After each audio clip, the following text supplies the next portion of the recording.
and Matt Phillips come in for Claudio Jacob, James McLean and Jake Livermore, who's on the bench. Escaping punishment from the FA following an altercation with a fan at the London Stadium. Johnny Evans captained the side despite being heavily linked with the move away from the Hawthorns.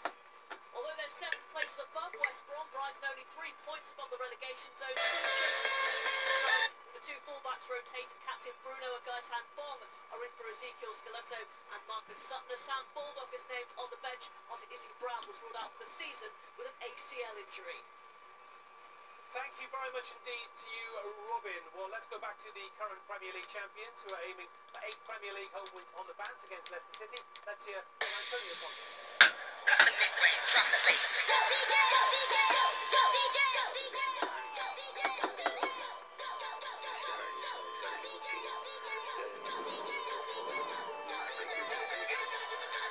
Final score. You have such a busy schedule over Christmas. Are you amazed that you've come through that period with no injury? I think it was a good for us.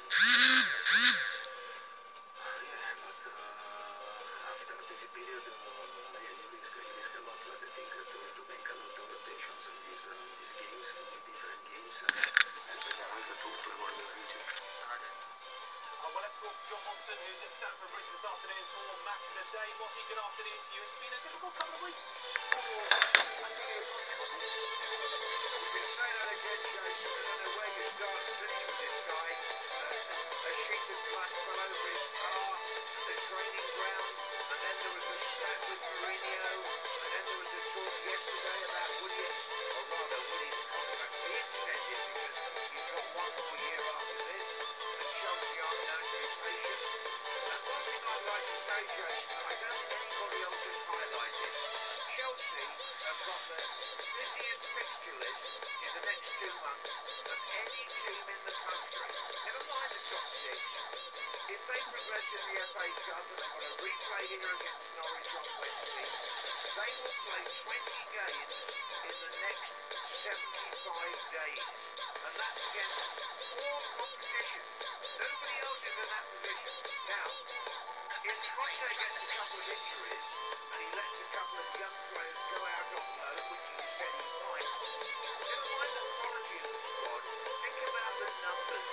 I'm not quite sure whether he's got replacements in the background coming if somebody gets hurt, especially in the key games. And that for me is the big question facing Chelsea this afternoon.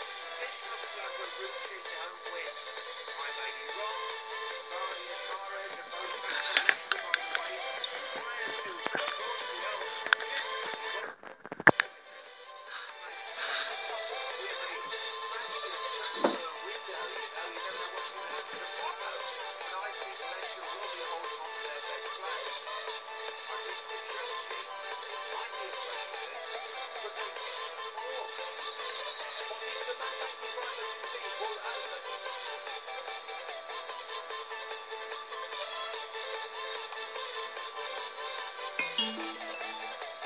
But that's what, if you're having success and you're in these big tournaments, and that's what you're going to get. They know that. I just think it's, maybe look at Chelsea's squad outside the first 12, 13. Where are those other players going to come from? You get any sort of slight injuries, any sort of knocks, any sort of niggles. When you change it around, Chelsea don't look as fluent as when they've got that 1 to 11 that you expect them to play every week, and that's the difference. Good news that Hazard, though, is saying that he's going to sign a new contract. I think that's really important. It seems to go with the landscape that you're going to be the manager of Chelsea, and sooner or later you're going to be replaced. I don't think he's frightened of that. In fact, he might be, you go on my terms, I go on my terms, not when you're going to tell me. He's not happy in the background. He wants to know why the club's not going after Suarez. Everybody else is going, Sanchez from Arsenal. Everybody else is in the hat thing that Chelsea don't want to do. So I think it's a bit of a problem behind the scenes. And boys, I've got to ask you, because everyone's had their say about the Mourinho and Conte war of words. What have you made of it, Kevin? Are you disgusted by it? Oh, I'm not disgusted. It is a bit childish, yes, but hardly disgusted, Jason. I mean, that's the sort of words that you use to sensationalise things, of course. But no, Do you know what it is? I think now we kind of get used to managers being on different levels in front of the media. That's what it is about now. Mourinho knows his worth when he's talking to a camera. So does Antonio Conte now as well. It's a modern day manager recognising that these sort of spats can actually go a long way to actually almost enhancing reputations rather than having a negative effect. It is a bit childish. Yeah. Well, the reason I use that word is because there are some people who are saying these are two grown men. Two men who are at the very top of their game in managing very, very important football clubs, and they're talking about each other in such derogatory It's become manners. quite churlish, actually. And when I was a player under Arsene Wenger, he represented Arsenal Football Club in a very dignified manner, and I was proud of that as a player when I returned to the dressing room. I could hear my manager representing the club. That's what you want. These are two figureheads of the game. I talked this morning about Richard Scudamore. He needs to bang their heads together. What we need really is Mourinho to stop having a go at other managers publicly. Well, I don't know why he does it. He wants to get onto someone's skin. Just ignore him and get on. Make Chelsea great again, and Manchester United are returning to some sort of greatness. Get on with your jobs, but don't be disrespectful to one another. Yeah, a couple of times the language hasn't been great as well. That's what I would say. Yeah, okay. Right, okay, so you agree then. It's been discussed. Thanks. And let's talk about Riyad Mahrez. Do you expect him to leave? No, I don't. No, I'm not saying I expect him to leave. I do think, and again, you may be sitting on the fence a little bit. I think it very much is in the balance, because if an offer comes in for Leicester, it's got to be certain. It's got to meet their estimates. Riyad Mahrez would go if he could. He said that's that simple. He wanted to go in the last transfer window, and you only need to look at his form through August and September. No goals. He wasn't having a major impact. Since then, he's almost. I've got to get on with it now. That's what he's almost said to himself. I've got to get on with it, and that's where his form's picked up since then. Fulham's done well for him. Look at his figures: 7 assists, 7 goals. But that's all come since the end of September, when he's almost had to get on with it. But I think he's ripe now to buy. And I can see him going to an Arsenal. I can see Tottenham being interested as well. Well, I saw with Liverpool last week, and he fit in beautifully in that Liverpool side. Do you think? Post-Coutinho. Personally, I don't think he fits in Liverpool. I don't think he fits in Liverpool. No, I don't think he has the work rate. I don't think he has that sort of energy to his game that Jurgen Klopp will probably go and pick in one of his sides. That's why I don't think he fits in there. I think he's fit in at Arsenal. I think that would be the creativity it has, the imagination, coming in off that right-hand side. I think most of the teams that play that expansive football would want to take him, and he's a player that's going to be in demand, and I think he's going to really test the resolve of Fulham and Leicester, because there'll be some big money coming in for him. There's a lot of money out there. What would it take to get him? That's what you need to ask. What would it take? It's got to be 40, 50 million, and I think even now it's still a risk. Okay, we'll talk about Riyad Mahrez more later. Roy Hodgson has overseen only one defeat in the last 11 games as Palace manager. They're up to 14, and today they face Fulham.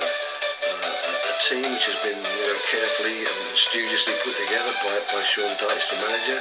They are very adept at what they do. They know what they have to do, and what they do suits their players, of course, because they've been selected, I guess, to make so they can play the type of style and the type of football that Sean knows he needs to do to keep Burnley in this division. And they're going to make life very, very difficult for every team they play against, and that won't be any different for us today, that's for certain. But we've done our homework on them, just like I'm sure they've done their homework on us. I think that we've tried to prepare our players for the type of game that they're likely to face, and at the end of the day, it's always a question of how well the individual players play for each team. We've got to hope that our 11 individuals today can produce better performances than the Burnley individuals, and how hard you work, how hard you prepare, it always comes down, to some extent at least, to that. They've done a great job, and if they win today and the results go their way, they could get up to 10th. Let's talk to Steve Bauer, who's watching this one for Match of the Day. Good afternoon to you, Steve. Welcome back to Final Score. Great to see you. Palace struggling with injuries, but what a job Roy's done. Incredible. And do you know what, Jason? I don't think he's quite getting the credit he deserves, because I remember watching his second game 5-0 at Manchester City, talking to him afterwards. Remember, they were without a point, without a goal, and without a win after 7 games, which equalled the Premier League record. Now, since then, they've got 22 points from 18 games, which is truly remarkable. The problem is they're still only 2 points above the drop zone. You mentioned his injuries there. He's got 8 out today. Townsend and Schlupp, the latest, added to that. So the likes of Riedewald has to start just for the 3rd time this season. Sacco is also in, but he's got this place rocking again. Selhurst Park. Only Arsenal have won here in the last 8 games, and that could be the difference between Palace staying up and looking nervously over their shoulder between now and the end of May. But we have to say, what an improvement for Burnley as well. There's 2 English managers today who I don't quite think are getting the the credit they deserve. I mean, Sean Dyche has got his team the best of the rest, if you like, outside the top six, sitting there in 7th.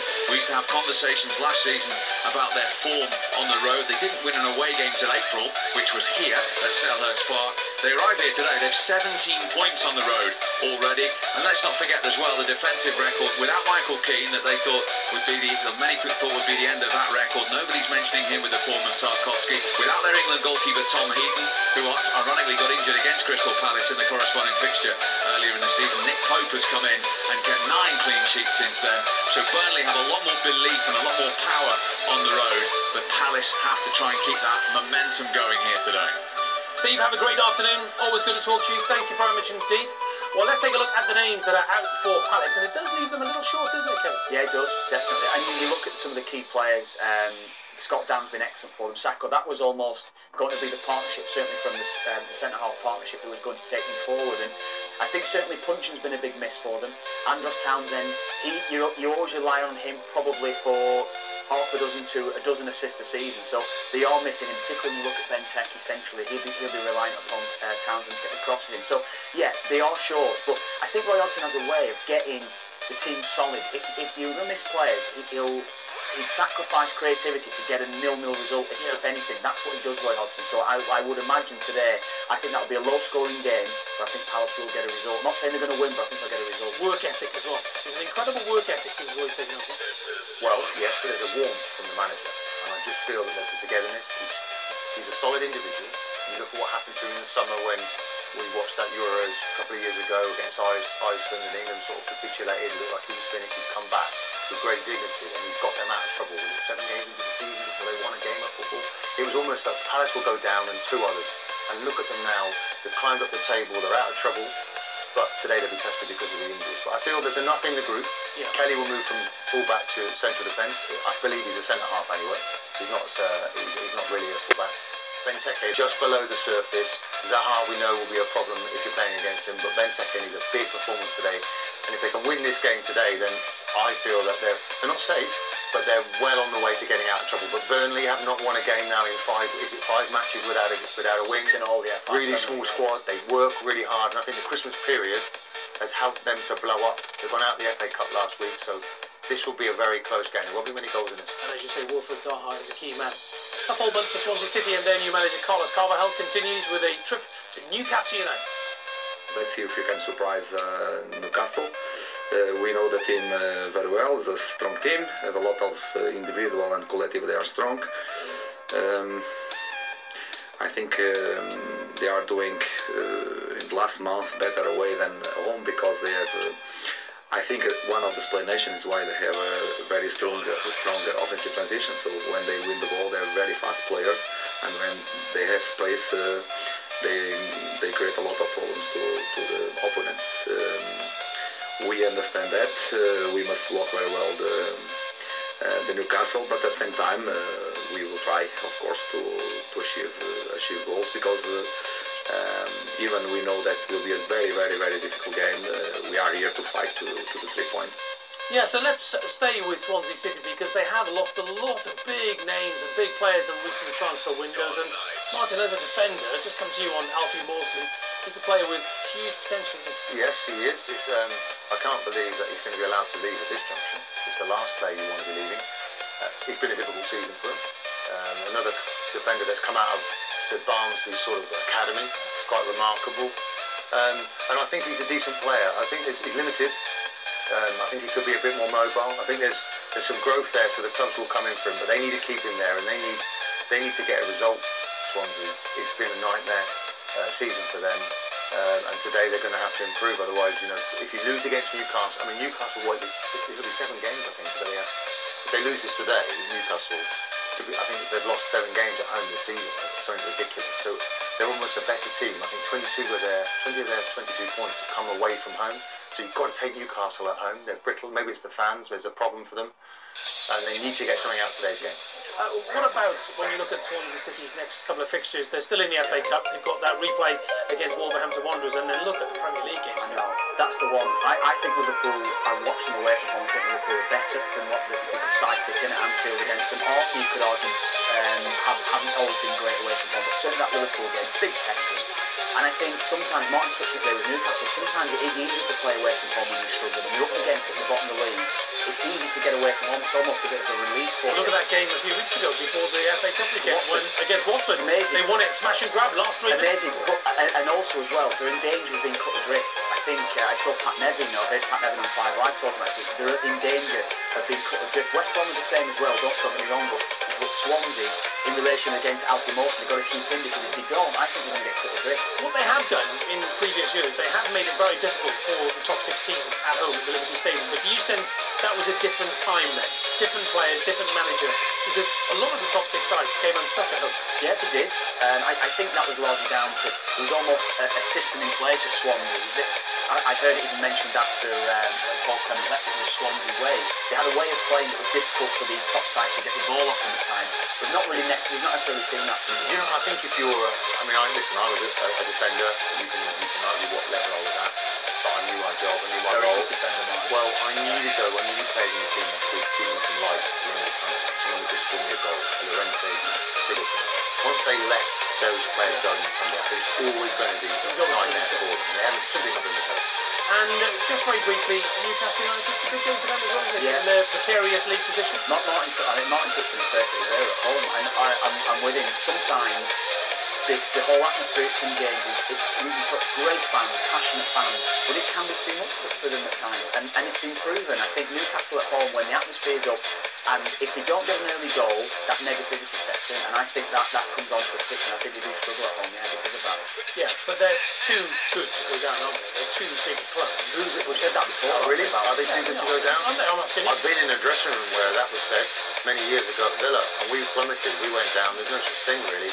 I think that Benitez is Premier League quality, and I think that they will have enough to stay up. Yeah, but also as well, it must be frustrating being Rafa if it's another January transfer window. So many players being linked with so many other clubs, apart from Newcastle United. Well, I think that's the uncertainty around the club ownership, isn't it? That's the thing that comes across to Benitez as well. Benitez needs that sort of stability thing. Who's going to give me the funds? Who's the owner essentially?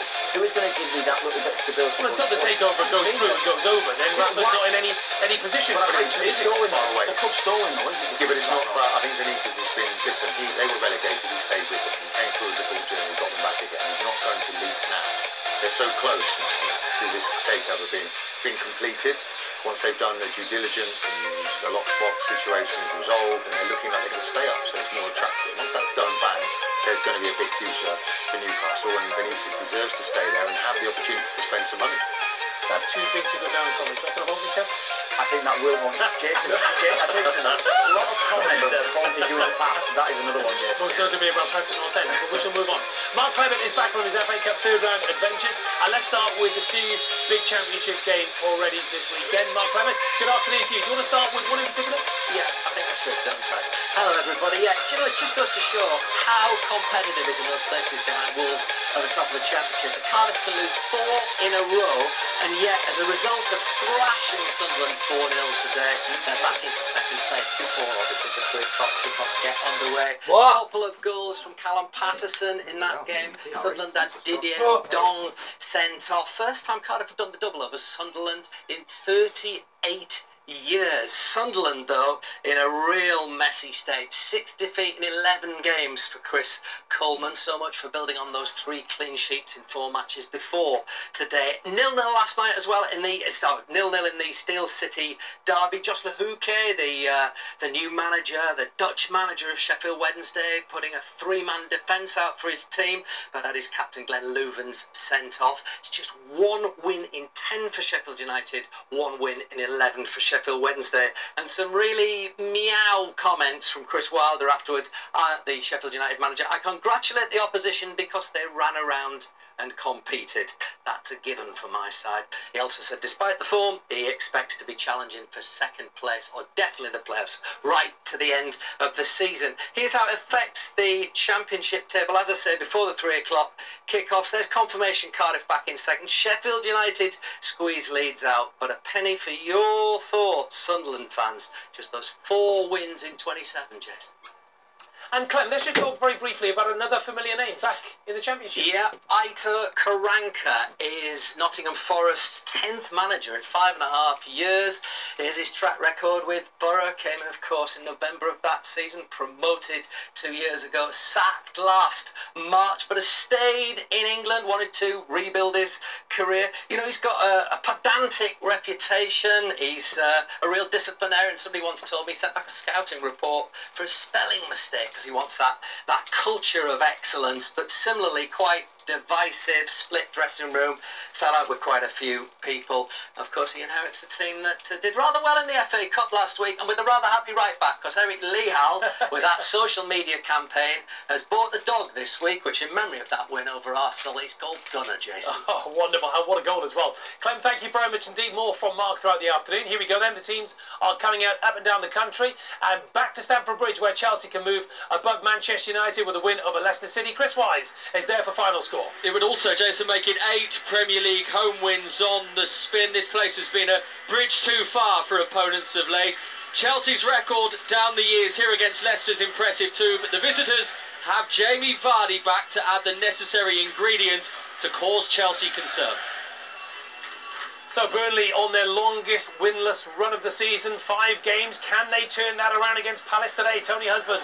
Well, on paper they face an in-form Palace side, but the injury list is mounting for Roy Hodgson, so just how vital will a fit and firing Wilfried Zaha be today? 1 league defeat in 11 for the hosts now. What a run that is. Burnley, who recalls Sam Vokes to their league lineup, have enjoyed a stellar season, but can they maintain it, or is the momentum starting to fade for Sean Dyche's side? And a relegation battle at St James's Park. Newcastle United only 6 points ahead of bottom of the table Swansea City. John Akers. Huge game for both, but you feel it's an important one for Swansea not to lose this. Carlos Carvajal has guided them to an away win at Watford last time out in the Premier League, and they're up against a Newcastle team struggling here at St James's. They've not won a league game here since October, and the stats say don't expect a goal fest. 9 for Newcastle here all season, and just 12 altogether for Swansea. And it's been a year since Watford's greatest manager, Graham Taylor, passed away, and the fans are remembering him today, Jackie Oakley. That's right. A Watford fans group has encouraged the supporters to bring their scarves and to create a sea of solidarity in memory of the legendary Graham Taylor. Our former colleague, of course, he took them from the 4th division to the 2nd place in the top flight and the FA Cup final. It was a wonderful tribute just a moment ago as the players came out, and the team could do with drawing some inspiration from it after 6 league defeats and 7. Saints are without a league win in 9. They'll each see this as an opportunity to stop the rot. West Bromwich Albion haven't won in the league in 20 games. They'll be hoping cup confidence can help them against Brighton. Robin Coward. Well, they managed to clear that mental hurdle of finally winning a game for the first time since August. Now it's time to repeat the feat in the Premier League. They got their first victory under their new boss at Exeter last weekend. Even if they do beat Brighton today, they'll remain in the relegation zone, but it will build some much-needed momentum for Alan Pardew and his side. And West Ham could move above Huddersfield with a win today. Will Perry. Every Huddersfield fan would have taken 11th in the Premier League, wouldn't they, in the second week of January, but let their last stint in the top flight be a warning to them. 1972, they failed to win any of their last 16 games and were relegated. Wagner's side are currently 4 without a victory, with just 2 goals in those 4 matches. 2 of their new signings on the bench today. Plenty of speculation around West Ham as well. Johnny Castro potentially in, Andy Carroll potentially out. He's not in the squad today. No team outside the Premier League's top 5 has taken more points from their last 7 games than West Ham. Well, thank you very much indeed. So we're all set. We'll go around the EFL grounds very shortly. You know, it's very difficult, isn't it, waking up in the morning and switching your phone on, going through the transfer speculation or going through the back pages. If you're a West Ham United fan, it must be even harder, because they're linked with absolutely everybody. 25 different players are linked with, yeah. And players leaving the club as well. I think there's a bit of espionage going on there, because most of the teams in and around them, that they're going after their players. So maybe they're just trying to unsettle 1 or 2 players. Yeah, how many of them do you think will come off? Well, I mean, we spoke about Alfie Mawson. David Moyes historically, even when I played under him, he would want to get his defence sorted. And it looks to me like he wants to try and sort his side out defensively. So it wouldn't surprise me if they get 1 or 2 defenders in. But it just depends at the price. That is the one thing. I would imagine Hernandez would leave because he's already indicated that he's not going to be part of his plans going forward, and he'll probably want to try and get a striker in to replace him. So I would imagine there'll be 3 or 4 players coming in and out of West Ham. Yeah. Well, I was at that game. You mentioned Javier Hernandez. I was at the Shrewsbury Town West Ham United Cup game, and it's really difficult, isn't it, when you've got somebody like Javier Hernandez who thrives on balls into the box. Yeah. If you're not playing that way, it's pointless having him in the squad, isn't it? We paid a lot of money for him, and he'll need some cash to do some of the business he wants to do. I think a lot of the players you may be able to get at the end of the season because they might be belonging to clubs that will go down. He's played with a 3 since he's been there at the back, so Zabaleta might be surplus to requirements next season. He might want some pace in a wing-back, full-back position. Yeah. Arnautovic has done exceptionally well, so he might have a battle on his hands trying to keep him, but whatever he's done for Arnautovic, he's a much better player. Lanzini is another one that clubs are looking at. This is a different West Ham now, but we're talking about David Moyes earlier today. He's got to make it happen quicker than he certainly did at the last 2 clubs he's been at, and I think the 6 months that he's been given, it seems to have concentrated his mind, and he's back to his very best, David Moyes. So just finally, Kevin, would you say they are improving? Oh, definitely. Well, we were at one of his first games at Watford, weren't we? And although they created chances, they were quite poor on there. They lacked energy. They've certainly improved from that sort of side. They are much improved. Yeah. Good stuff, chaps. Okay, we are well underway then into the Championship. The runaway leaders Wolves travel to Barnsley today, 11 points clear. No stopping them. Naz Premji. Afternoon, Jason. The Wolverhampton Wanderers Express on a fast track to the top flight. No doubt the Premier League powers that be are preparing to welcome the Black Country side next season. Such has been their dominance so far. Barnsley have struggled here recently at Oakwell. Only Sunderland and Burton have picked up less home points than Paul Heckingbottom's side. Everything points to an away win. The leaders make 6 changes from their FA Cup draw with Swansea. That replay coming up in midweek. Barnsley changed 2 from their cup defeat at Millwall. New signing for them, Kiefer Moore on the bench, and it's 0-0 here at Oakwell with a couple of minutes gone. Birmingham City must be kicking themselves for getting rid of Gary Rowett. Derby County had gone from strength to strength since he took over, and he's been linked with Premier League clubs. Sue Smith, good afternoon. Good afternoon, Jason. He has, but thankfully for Derby County, he has signed a new 3.5-year contract. His side are in fantastic form. They're unbeaten in 9 league games and currently have the Championship's second highest goal scorer, Martin Vidro, with 15 goals so far. Birmingham City also appear to have hit a little bit of form. They've won their last 2 games, keeping clean sheets in both. They still have a lot of work to do, though, as they are still in the relegation zone. Big win needed for them today. Only just kicked off, and it's Birmingham City 0, Derby County 0. Thank you, Sue. Bristol City have won plenty of new admirers, including Pep, after pushing Manchester City all the way in the EFL Cup in midweek. Should be a good atmosphere for the visit of Norwich City, who've lost their best player, Hamish Marshall. Yeah, we're just underway here as Norwich City begin life without Alex Pritchard. He's moved to Huddersfield. They've won 2 of the last 3 in the league, but the playoffs do seem a long way off. The defeats in the last 2 league games, well, they've seen Bristol City drop to 4th. Lee Johnson will be using the memory of that match at Manchester City and going to other places like that next season as a carrot for their promotion push. Leeds United dumped out of the FA Cup by Newport County on Sunday. We're at Ipswich Town today. They've been busy this week, very busy in fact, signing players, Mark Webber. Yeah, indeed. Ipswich been shopping in Ireland as it happens by 19-year-old striker Aaron Drennan. He's been on trial, he's from Waterford, but they still feel a bit short because the annual injury crisis has hit Ipswich Town. Always at this time of year, there seem to be 3 or 4 players down. They make 5 changes today. Both sides concentrating on the league form now after early cup exits. That seems to be an annual pattern with the 2 now going out in the 3rd round. Yet to kick off, just about to start. You can hear the Leeds fans behind me. It's 0-0. You're a bit late because there's been a goal at the Hawthorns. Robin Cowan. The best possible start for Alan Pardew and his side. West Brom 1, Brighton 0. Your classic West Brom from the set piece. A corner kick glanced on, and Johnny Evans was there to power home the header. Wonder if that might add a couple of quid onto his price tag. West Brom 1, Brighton 0. Well, Kevin, if ever there was a... Forgive me, West Bromwich Albion fans, if ever there was a classic West Bromwich Albion goal, it is that, isn't it? Yeah, and it's brilliantly worked. Alan Pardew, just watching celebration, the touchline there, ball swung into the near post. West Bromwich Albion have players on the move. They have 2 players arriving at the far post. Johnny Evans is the one that arrives there first, gets there, and it's a free header. Yeah. It looks like it's poor marking, but it's just brilliant work. I think it's because very rarely now do you see that flick on at the near post, and it's happened here to great effect. I think it was Dawson who's flicked it, and it's a great header. Johnny Evans has just totally lost his marker because it's the second ball, and you can easily switch off as a defender, and that's what's happened. It's a free header. A player that there's been a lot of speculation. A lot of speculation. I don't know if it's West Ham or Man City, but he's certainly in demand, and that's not going to do. And Arsenal. Arsenal as well. Yeah.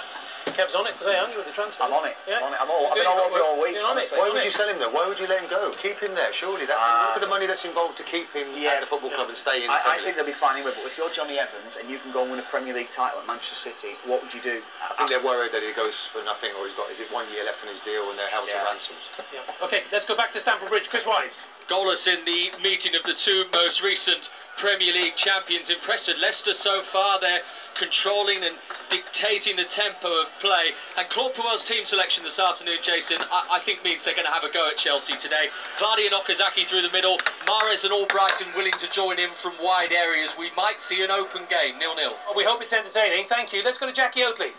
Yes, promising start by Southampton without a Premier League win in 9. Early half chance for them.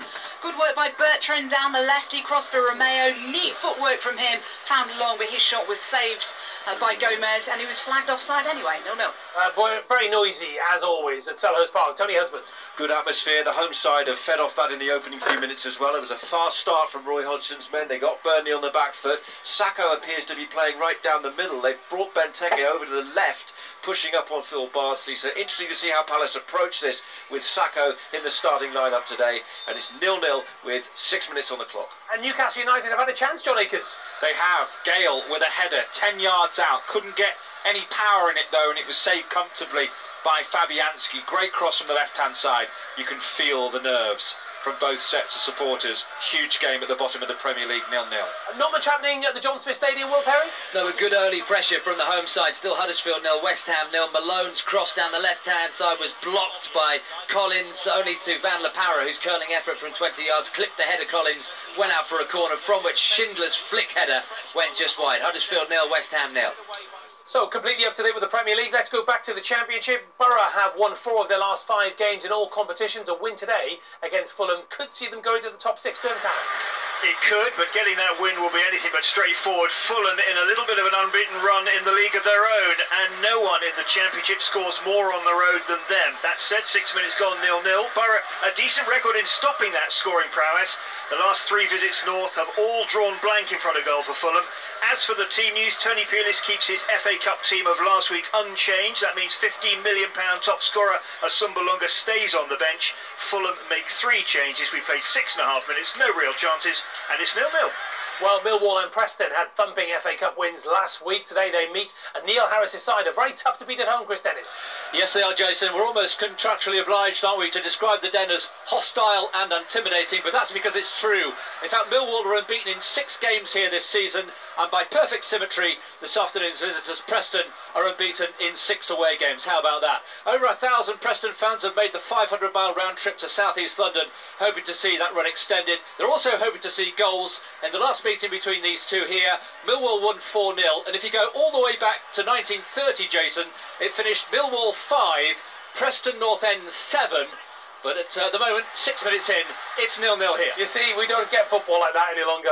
Those were the days. Exeter City have taken the lead. Ryan Harley 1-0 up against Coventry City in League 2. Reading have a very poor record against today's opponents, Hull City. No win in their last 7 meetings. Let's get the latest. Damien Johnson. Yeah, they've never won at the KCOM Stadium. The last time was at Boothbury Park back in 1994. 2 struggling sides here, desperate for points. Hull have started well here, 0-0. Winless in the league in 5. Reading no win in all competitions in 7.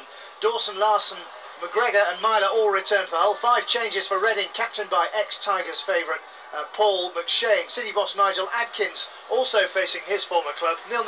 Couple of chances for Leicester City, Chris Wise. Both inside 60 seconds, both made by the full-back Ben Chilwell. First of all, got to the byline, pulled it back for Okazaki. Should have done better, having made that move in front of Rudiger inside the 6-yard box, sliding over.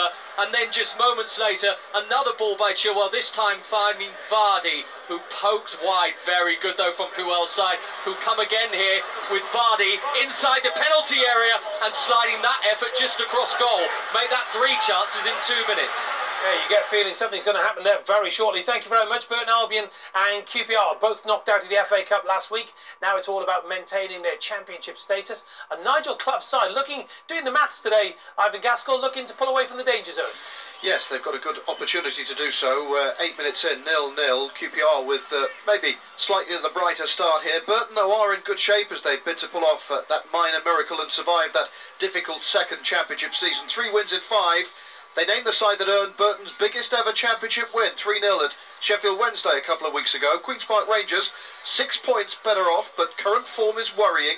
Just 2 wins in 12. They've failed to score in 5 of their last 6 away league games. As if to underline that already, Aramidi Ote's already blazed over the bar when it looked simpler to score.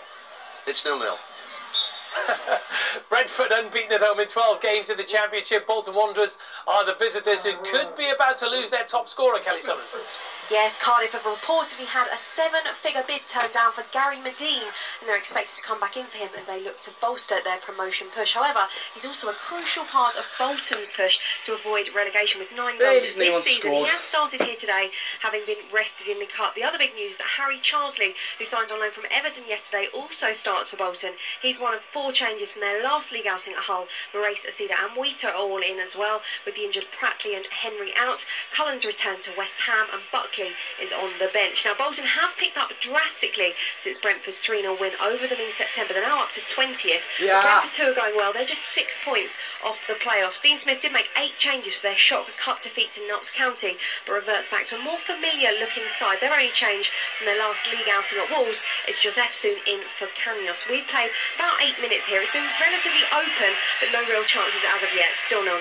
Kelly, thank you very much indeed. Rotherham United unbeaten in 6, 1-0 up. They lead at Oldham Athletic through Ryan Williams in League One. Martin Keowney shouting penalty, Tony Husband. Yes, Palace's last game, of course, featured the VAR. I think we could have called for it just a moment or so ago. Tarkowski, the Burnley defender, in the box, going flying into a challenge on Bakary Sako, who actually had looked like he'd spurned a really good opportunity in the box. Now, as Tarkowski lands and having pretty much wiped him out, he appears to get the ball at the very end, but he's gone right through Sako, and I think I'm with Martin Keown on that one. On the one replay I've seen so far glancing down the monitor, my first instinct would be to say penalty, but it wasn't. I have to say, you're absolutely right, Tony, because even here, watching in the studio before the replay, we were shouting penalty. I'm not too sure about you, but I was, and you were, Martin. Well, Tony's right. We've only seen one replay of it. I'd like to see it again. For me, it looks all a penalty, because he can't possibly get to it. And I'll be saying to him... Well, he does get the ball, that's for sure. He commits early. He commits very early to the challenge, yes. You say to Tarkowski, wouldn't you? What you're doing, stay on your feet. Don't risk it. Because we're playing away from home. We're lucky that we didn't get got away with one there. But the referee, Oliver, wasn't it?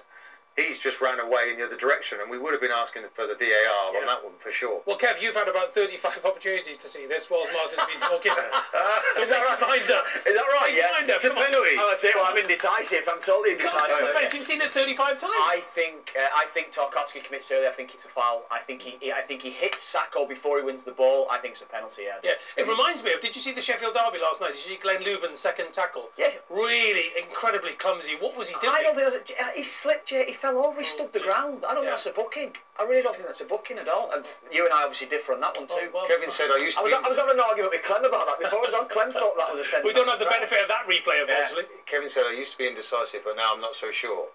Very good. All right. We've been working on that. Martin Keown, the stand-up. Can't wait for that.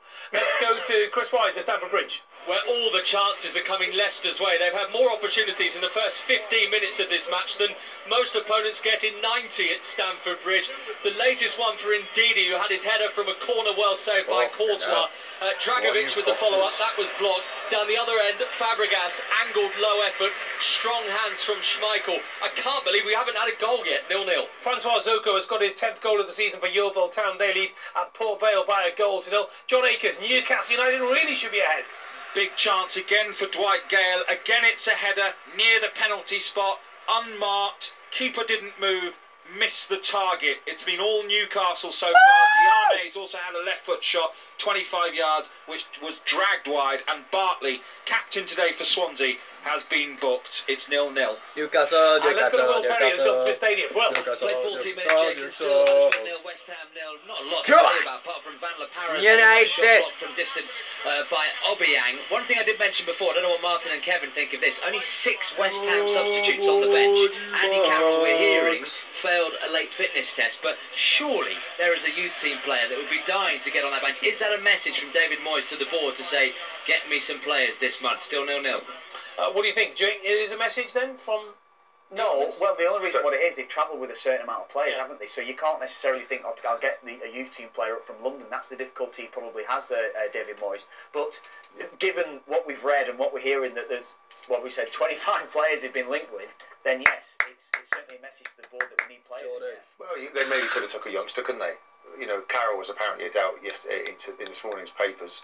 But yeah, maybe it is a message. You know, get me some players. They haven't even got enough bodies to fulfil the substitute position. Okay. Let's go back into the EFL. I'm hearing there's been a goal at Ewood Park. Game of the day in League One. Richard Askham. Yes, Blackburn Rovers in third against Shrewsbury Town, who are second. Rovers have taken the lead. Charlie Mulgrew, their skipper. Fantastic free kick about 20 yards out on his left foot, in off the post, into the bottom corner. Shrewsbury have been going extremely well. They played very well against West Ham in the FA Cup, through to the quarter-finals of the EFL Trophy as well. But they trail to an excellent Blackburn Rovers goal. Portsmouth in front in League One. Jamal Lowe with the goal. Bailey Stenthorpe United by a goal to nil. And confirmation of that goal from Charlie Mulgrew. Leading it on through to the timetable. A lot of fans there today to Ewood Park. League Two table toppers, Luton Town, went on 2 competitions this week, which means they can focus on extending their lead at the very top. Martin Fisher is watching the Chelsea. This looks a bit of a mismatch on paper, Jason, as the leaders come to the struggles. Luton, the top scorers in the Football League, 5 points clear at the top of League Two. Against Chesterfield, 2 points from safety, and boasting, if that's the right word, the worst defensive record in the whole country. The Hatters are without base coach with Kenny Hilton due to a tight hamstring, but that just opens the door for Elliot Lee, who's pretty sharp as well. In their starting 11, Chesterfield include 5 players who have signed since the January transfer window opened. 16 minutes gone at the moment. Chesterfield actually looks the better team. Luton just beginning to find their feet. She has had a shot blocked. Thank you, Martin. 14th goal of the season for Annabelle Akinfenwa. Wigan Wanderers leading Colchester United by a goal to nil in League Two. Back to Vicarage Road. Jack Logan. No goals so far. Not a great deal of goal manufacturing either. But Southampton likelier of the two sides to break the deadlock just a few minutes ago. Shane Long, who scored in 11 months, scored the last time out, looking to make it 2-2. He was denied by good block by Cavaselli. And shortly afterwards, Tadic crossed from the left. And Felix Suarez controlled the ball and fired over the bar. Haven't seen a great deal of Watford in the final third so far.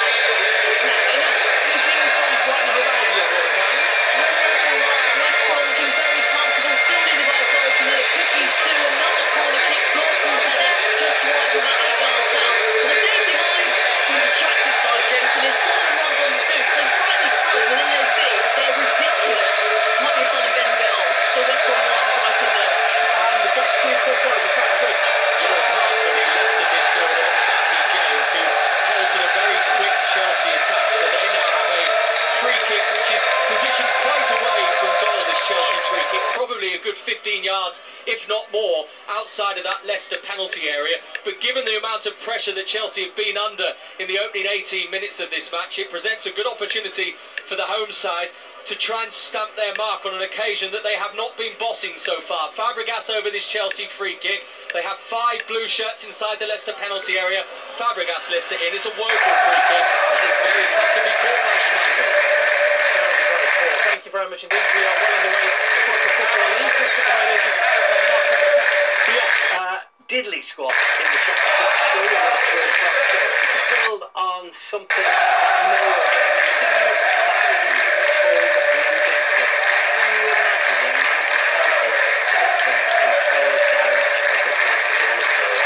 League One, though, is our main area of interest so far. Blackburn today, we heard about that goal. Actually, not bad. Charlie Mulgrew, I was just typing in Charlie Mulgrew's name, it came up as Harriet. So I don't know what's going on with the spell track today. But Blackburn, if they win that game today, first time they've won, gone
Yeah, who would have thought this? Chesterfield, next to bottom in League Two, have taken the lead against the leaders Luton. It's their first goal for 424 minutes, put away by Joe Rowley from a lovely ball in from the right by Robbie Weir, and Rowley stabbed it home at the near post. Chesterfield 1, Luton 0. Yeah, thanks Martin. 5 league defeats in 6. Big talk with various parties being interested in a takeover. Let's just finish off League One just to mark your card down there. Then we heard about that other big game today. Portsmouth, Jason gave you that goal.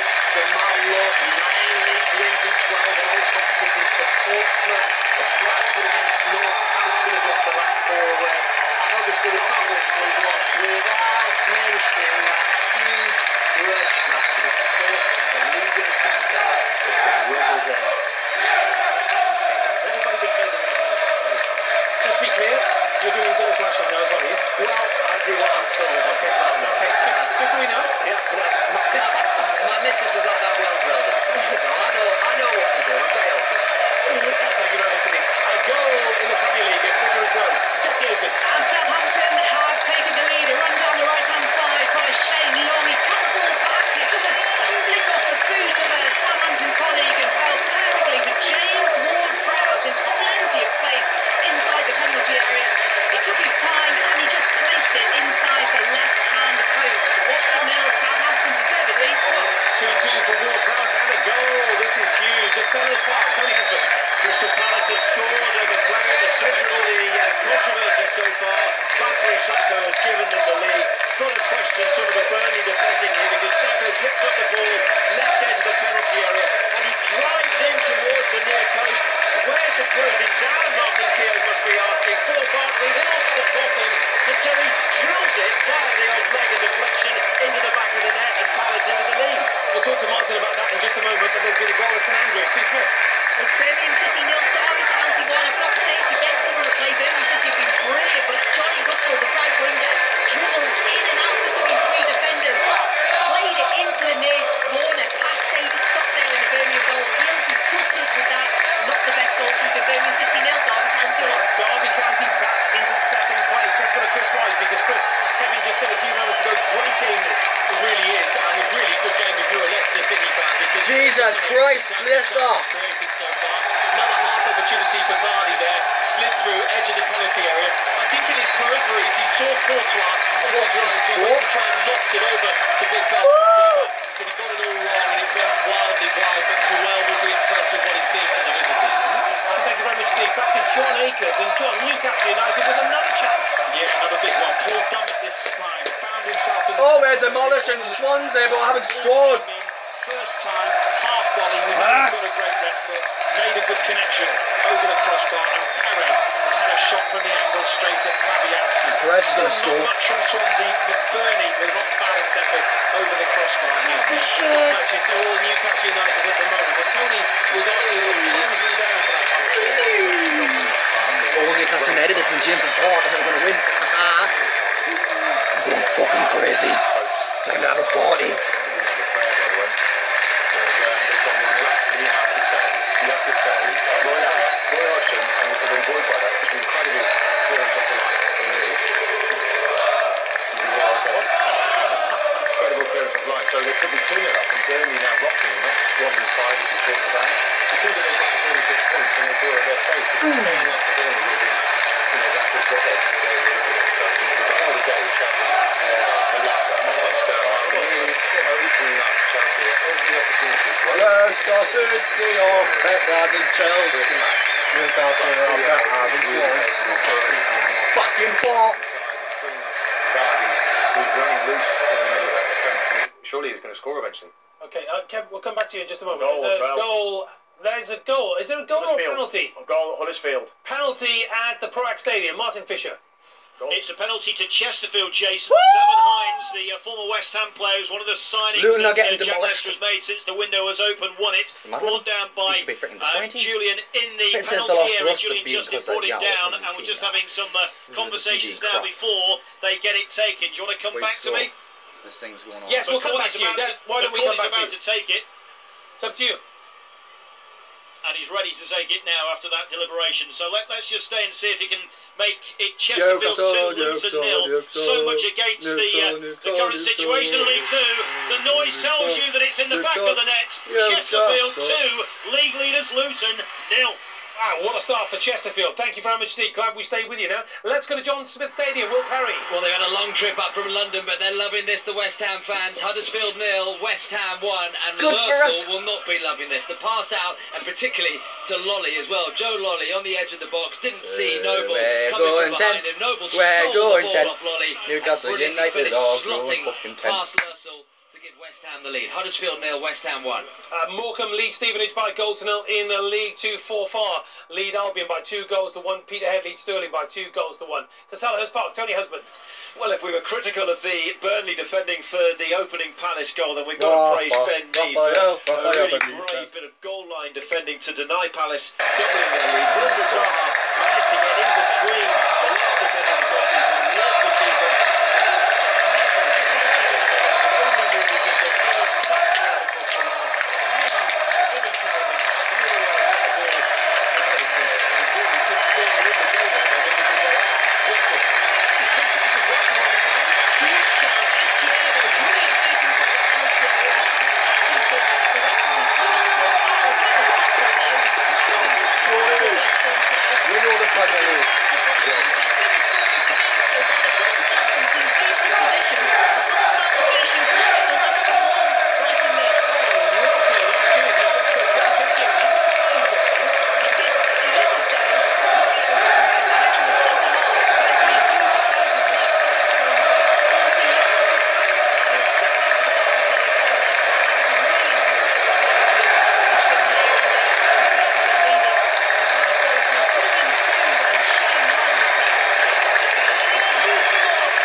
For Leicester City, plus the inspiration of Mahrez, is causing the home side all sorts of issues.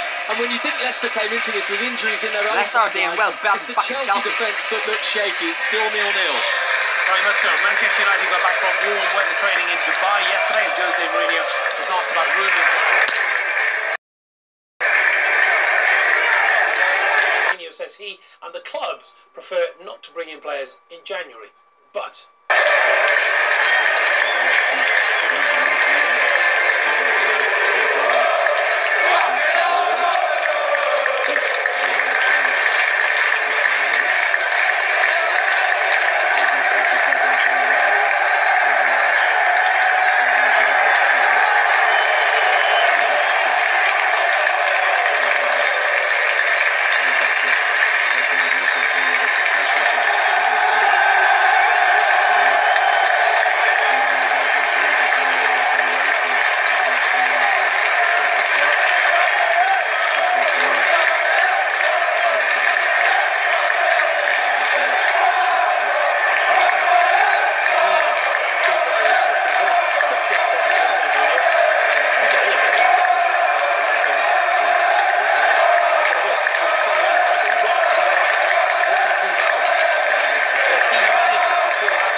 sure that there's got to be something in the back of their mind where they're saying there's no point in us moving. We would get, it'd be financially beneficial to us if we need a competitive transfer market.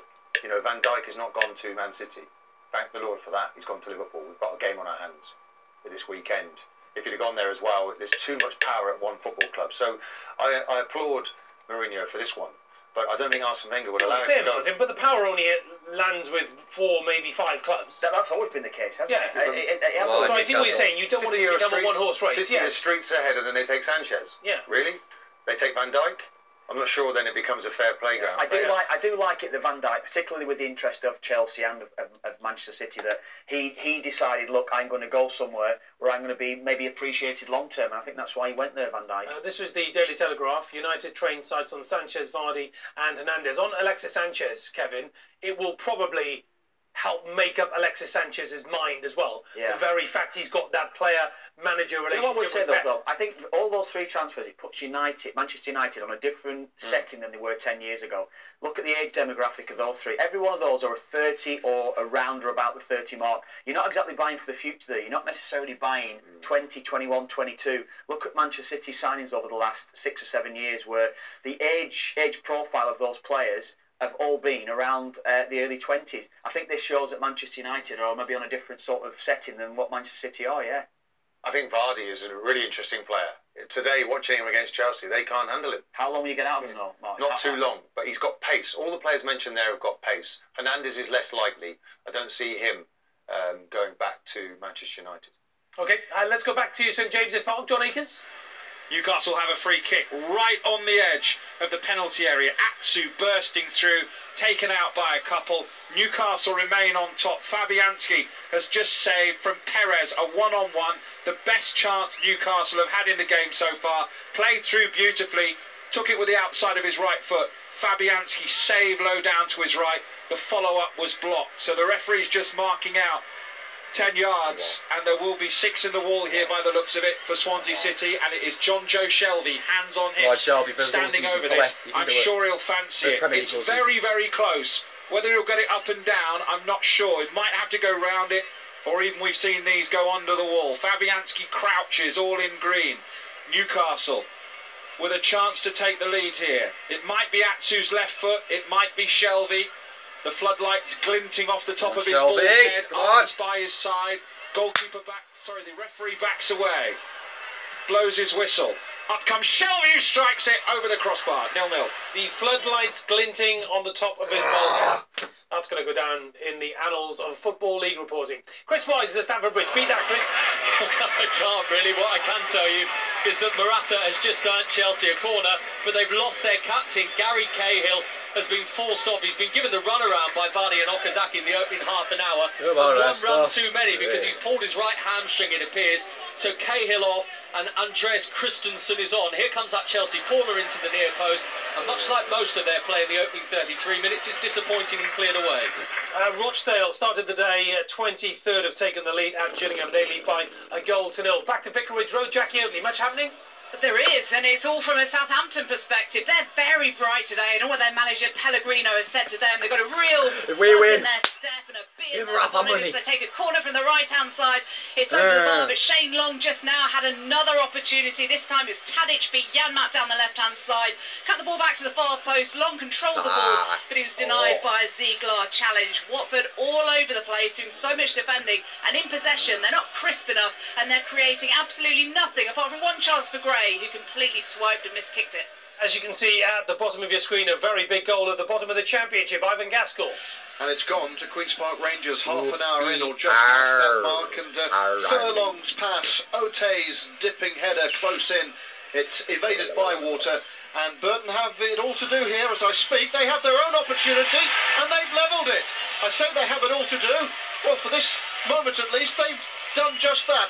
And I think, I'm just double checking, I think it's Lloyd Dyer who wormed his way into the penalty area and took the ball home. So within a minute, 2 goals.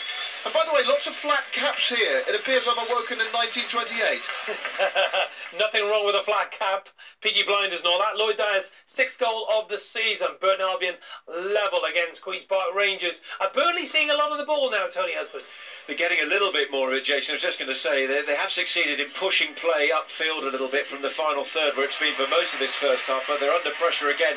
The front three for Palace really impressing me. And here's a chance for Zaha on the goal line. Might still have a chance, but the referee has actually stopped playing.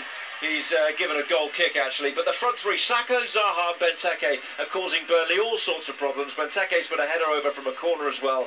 10 minutes to half-time. I think Burnley want to get in the dressing room, really. They do indeed. Rotherham United chasing a playoff place. Pegged back. Craig Davis has scored again. That's his 10th goal of the season. And Walsall have taken the lead at home to Oxford United in League One. Let's find out if there's anything dramatic happening at the John Smith Stadium. Will Perry. Not really. Still Huddersfield 0, West Ham 1. Ince whipped across from left to right across the 6-yard box, but couldn't find the on-rushing De Poitre. Lanzini wasted a free kick in a good position, going for a shot from and the ball into the box was the obvious option. I've got my flat cap on. Gaskell needs to get with it. Huddersfield 0, West Ham 1. Yeah, flat caps. They're all the rage at the moment. Let's go to Robin Cowan at the Hawthorns. Well, it's all about the woolly hats here, Jason. Still 1-0 to West Brom. They're playing with a really great confidence, which we haven't seen so far. Yes, they beat a League Two side last week, but I think it's really made a huge difference to their state of play, and they could have had a handball decision given for them in the penalty area. Glenn Murray's hands were up. It was fired at him, though. Nothing doing from referee Martin Atkinson. West Brom 1, Brighton 0. Into League One penalty. Richard Askham. Yes, a penalty to Shrewsbury Town to be taken by John Nolan. He's just shaping up to take this right-footed. David Raya stands in his way, and he puts it straight down the middle to equalise for Shrewsbury Town. Raya, the man who was penalised by referee John Brooks, brought down Carlton Morris. It was a controversial decision, but either way, Shrewsbury Town, second in League One, have an equaliser. Blackburn 1, Shrewsbury 1. Sounds like a great game. Goal at St James's Park, Joe Akers. Offside, Jason. The flag is up. It won't count. It was Gale following a corner from close range, but the assistant on the far side. Why offside? Her flag up, Sean Massey Ellis. Let's just take a look at the replay. In it comes, flicked header at the near post, and Gale is offside quite comfortably. So it is 0-0. At the other end, Swansea have just had a really good appeal for a penalty waved away. Looked like handball from Diame near the goal line after a header from a corner. 0-0.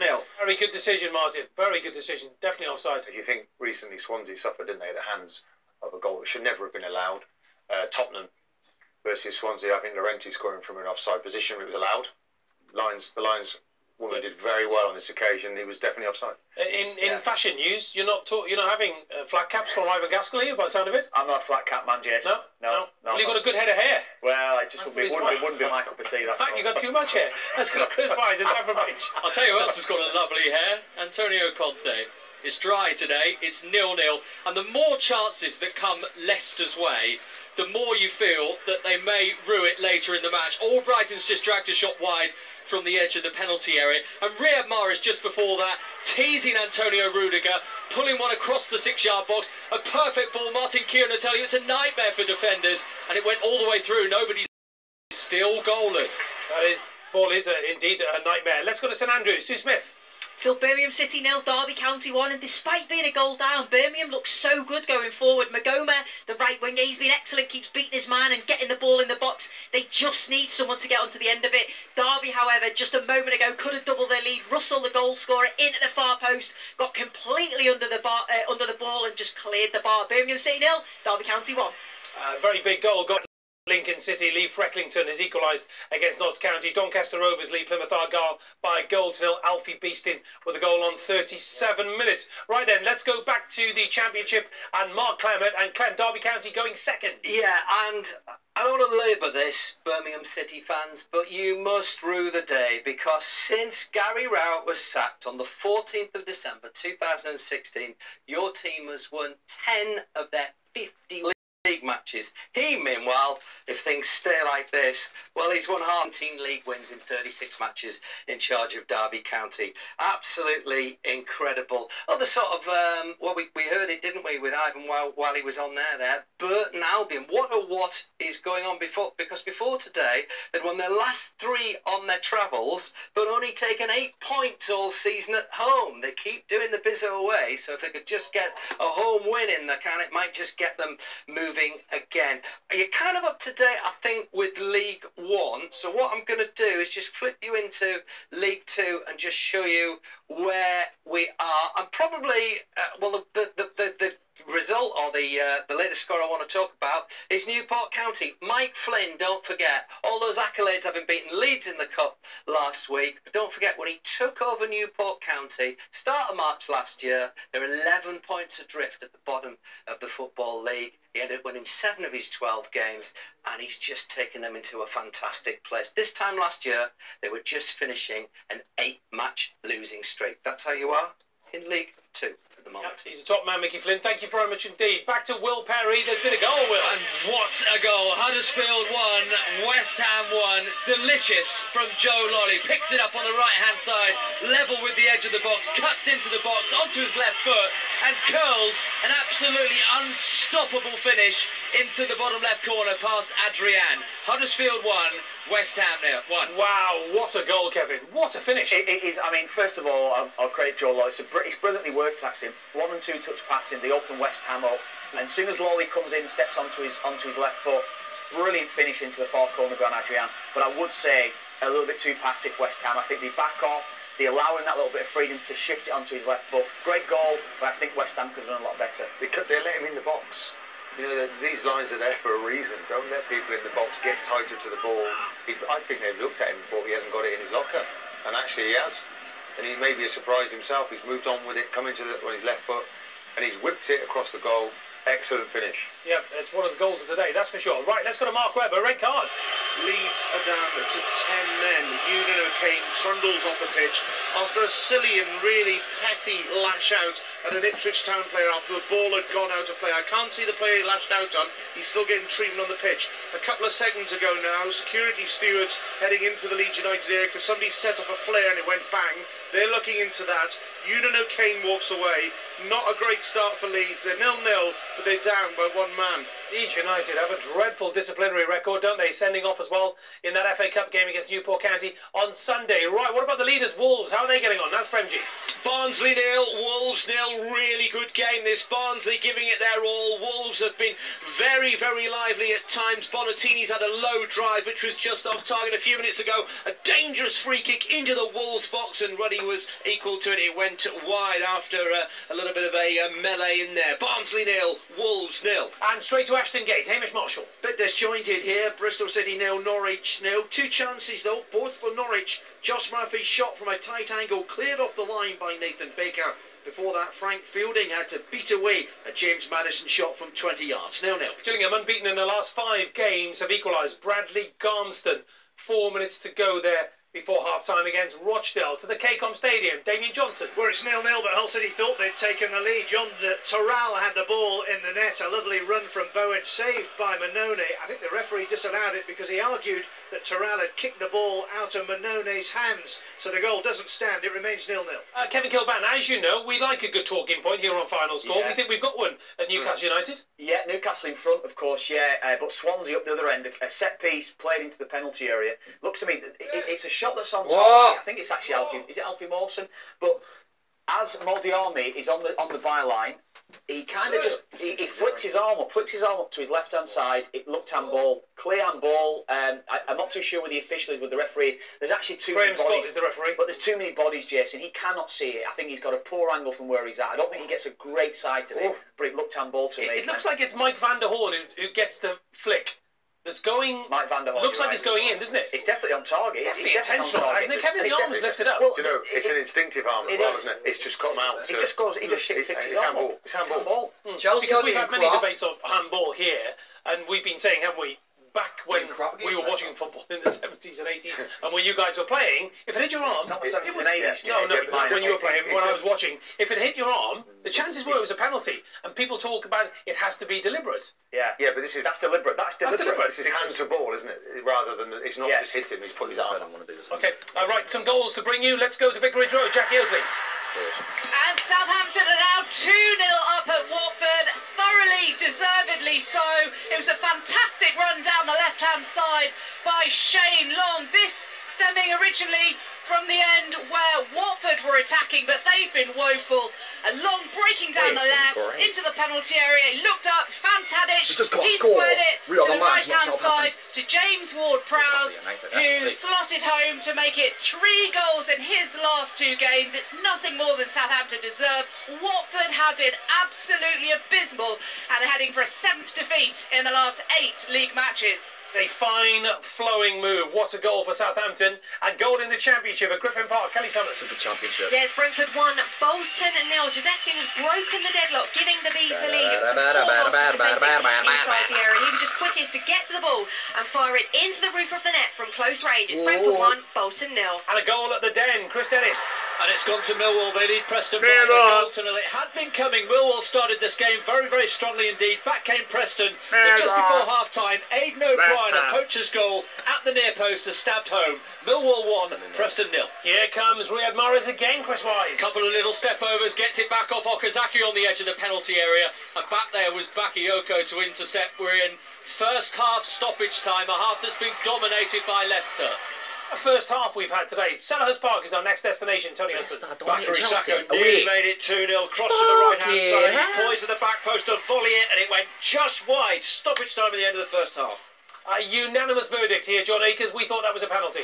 I thought it was too, and if he gives it, surely it has to be a red as well. On the line, it's past the keeper. Last action of the half at St James's. Header goes over the bar from Bartley. He puts his head in his hands. That is the half-time whistle. 0-0. 8 efforts at goal for Newcastle, but that big talking point, the penalty, not given by the referee Graham Scott. In fact, the players surrounding the referee right now, in fact, some Newcastle players surrounding the referee, it's 0-0. Thank you very much indeed. And there's been a goal. There was Northampton Town. There's been a goal at Northampton Town Bradford City game, which has just disappeared from the video printer, unfortunately. Let's go to the John Smith Stadium. Will Perry. We've got about 40 seconds, I'd say, left in this first half as Jonathan Moss, the fourth official, looks to his hand, and it's still Huddersfield 1, West Ham 1. That brilliant finish from Joe Lolly, putting the home side level, and as Kevin Kilban